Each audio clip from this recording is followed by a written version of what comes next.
وحشتوني. من الموضوعات المهمة معانا النهاردة الكذب عند الأطفال. كتير من الأهالي أول ما بيكتشفوا إن طفلهم بيكذب بيتوتروا جدا، وبيحسوا إن ابنهم بقى شخص سيء أو إن التربية فشلت. ولكن الحقيقة النفسية بتقول إن الكذب عند الأطفال سلوك شائع جدا، وبيظهر عند أغلب الأطفال في مراحل مختلفة من النمو. المشكلة مش في إن الطفل كذب مرة، المشكلة الحقيقية ليه الطفل بيلجأ للكذب، وإزاي الأهل يتعاملوا معاه بدون ما يحولوا الكذب لعادة مزمنة عند الطفل.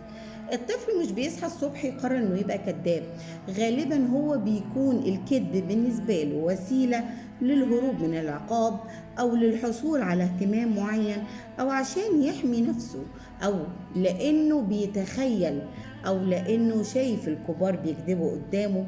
وعشان كده فهم السبب أهم بكتير من مجرد معاقبة السلوك. يعني إيه الكذب عند الأطفال؟ الكذب هو إن الطفل يقول حاجة غير الحقيقية وهو عارف أو أحيانا مش مدرك بالكامل إن هي مش صحيحة. بس لازم نفهم نقطة مهمة، مش كل الكلام الغير الحقيقي عند الطفل يعتبر كذب مقصود. أحيانا الطفل بيتخيل أو بيخلط الحقيقة بالخيال، أو بيبالغ، أو بيحاول يحمي نفسه، أو حتى بيتمنى حاجة فيحولها الكلام. يعني طفل لما صغير يقول أنا شفت تنين في الأوضة عندي، أنا شفت تنين في الأوضة، ده غالبا خيال واسع مش كده. لكن لما يكسر حاجة ويقول مش أنا، هنا بدأ يستخدم الكذب كوسيلة للهروب. طب هل الكذب طبيعي عند الأطفال؟ أيوة، في مرحلة معينة الكذب بيعتبر نسبي، خصوصا من سن 3 ل 6 سنين. الطفل بيكون لسه بيفرق ما بين الخيال والحقيقة. من سن 6 ل 12 الطفل بيبدأ يفهم معنى الصح والغلط، والكذب هنا غالبا بيكون ليه سبب نفسي أو تربوي. المشكلة بتبدأ إمتى؟ المشكلة بتبدأ لما الكذب يكون متكرر أو بدون سبب واضح، أو يتحول لأسلوب حياة، أو يكون في تلاعب وخداع مستمر. طب إيه هي أسباب الكذب عند الأطفال؟ رقم 1 الخوف من العقاب، وده أشهر سبب. الطفل لما بيحس إن الحقيقة هتتسبب في ضرب أو صريخ أو إهانة أو حرمان أو تخويف، هيتعلم من الكذب بينقذه. يعني الطفل أحيانا مش بيكذب لأنه شرير، هو بيكذب لأنه خايف. كل ما العقاب كان أصعب كل ما الطفل بقى أذكى في الكذب. رقم 2 تقليد الكبار. الأطفال بيقلدوا أكتر ما بيسمعوا. لما الطفل بيشوف أب بيكذب في التليفون، أم بتقول قول مش موجود، أهل بيخفوا الحقيقة باستمرار، هيتعلم من الكذب إن ده شيء عادي. الطفل بيفهم السلوك أكتر من النصايح.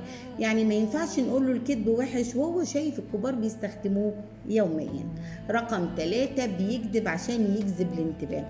بعض الأطفال بيحسوا إن هم مش شايفين اهتمام كفاية، فبيبدأ يبالغ أو يألف قصص ويقول أنا أبطل ولد في المدرسة، أنا أقوى ولد، المدرسة كلها بتحبني، أنا عندي حاجات كتير. الكذب هنا مش هدفه الخداع قد ما هو بيقول بصولي واهتموا بيا. رقم 4 ضعف الثقة بالنفس.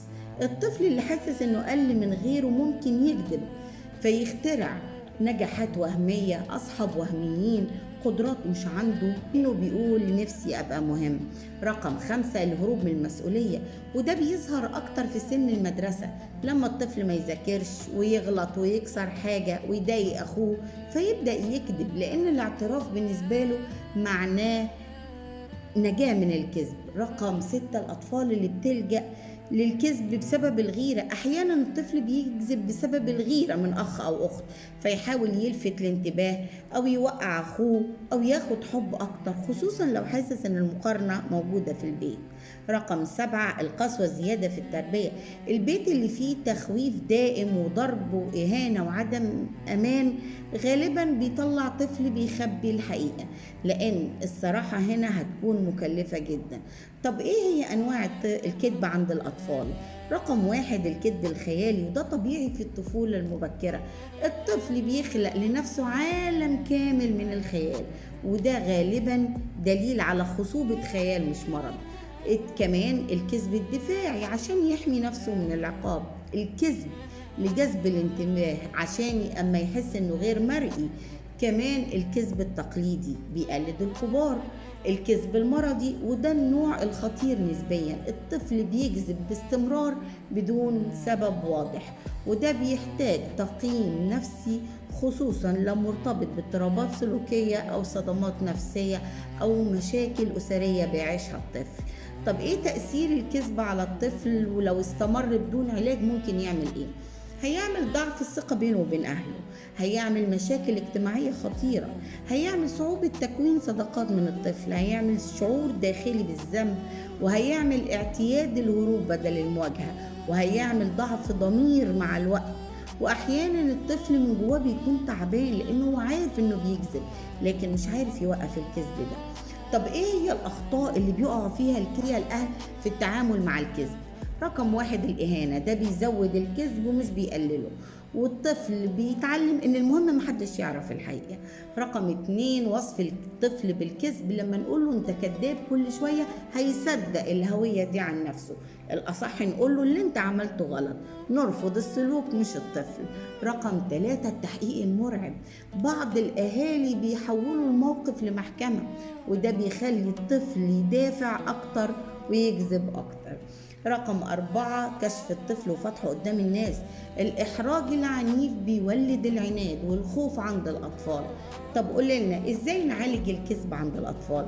رقم 1 وفر أمان نفسي، خلي الطفل يحس إن الحقيقة مش نهاية العالم، يعني لو غلط ناقشه فهمه، حط نتيجة مناسبة ولكن بدون ترهيب. رقم 2 كافئ صراحته، حتى لو الطفل غلط لما يعترف شجعه، مثلا تقول له انا زعلان من الغلط الفلاني اللي انت عملته لكن مبسوط ان انت قلت الحقيقة. الجملة دي قوية جدا وبتقرب الطفل منك. 3 خليك قدوة، لو عايز طفل صادق لازم يشوف الصدق قدامه في كل تصرفات ماما وبابا. رقم 4 افهم السبب قبل العقاب، اسأل نفسك هو كذب ليه، خايف، غيران، نقص اهتمام، ضغط زيادة. العلاج الحقيقي بيبدأ لما نعرف السبب. رقم 5 قضي وقت مع طفلك، أحيانا الكذب بيكون صرخة اهتمام من طفلك. رقم 6 علموا ان الغلط طبيعي جدا، بعض الأطفال بيكذبوا لأنهم فاكرين ان الخطأ معناه ان احنا وحشين. علموا ان كل الناس بتغلط، المهم نتعلم من غلطنا. في فرق ما بين الطفل الصادق والطفل الخايف. الطفل الصادق مش هو الطفل اللي عمره ما بيغلط، الطفل الصادق هو اللي بيحس بالأمان وقت ما يقول الحقيقة، هو اللي ما بيخافش من الاعتراف، هو اللي بيثق ان أهله هيساعدوه مش هيهنوه. طب قولنا امتى نلجأ لمتخصص نفسي؟ لو الكذب مستمر، لو في سرقة أو عدوان، لو الطفل بيكذب بدون سبب، لو في مشاكل قوية في البيت، لو الكذب أثر على المدرسة وعلى علاقاته بين أصحابه، ولو الطفل تعرض لصدمات. هنا الأفضل إن أنت تروح لمتخصص نفسي للأطفال، هيساعدك جدا. الكذب عند الأطفال مش مجرد قلة تربية زي ما ناس كتير فاكرة، في الآخر هو رسالة نفسية محتاجة لفهم، لأن وراء كل طفل بيكذب غالبا خوف واحتياج ونقص أمان ورغبة في الحب. التربية مش إننا نخلي الطفل يخاف يقول الحقيقة، التربية الحقيقية إن نخلي الطفل يثق إن الحقيقة هي الأمان. الطفل اللي بيتربى على الأمان والاحتواء والقدوة الصادقة غالبا هيكبر وهو فاهم إن الصدق راحة وإن الكذب عبء تقيل على القلب. ودمتم سالمين.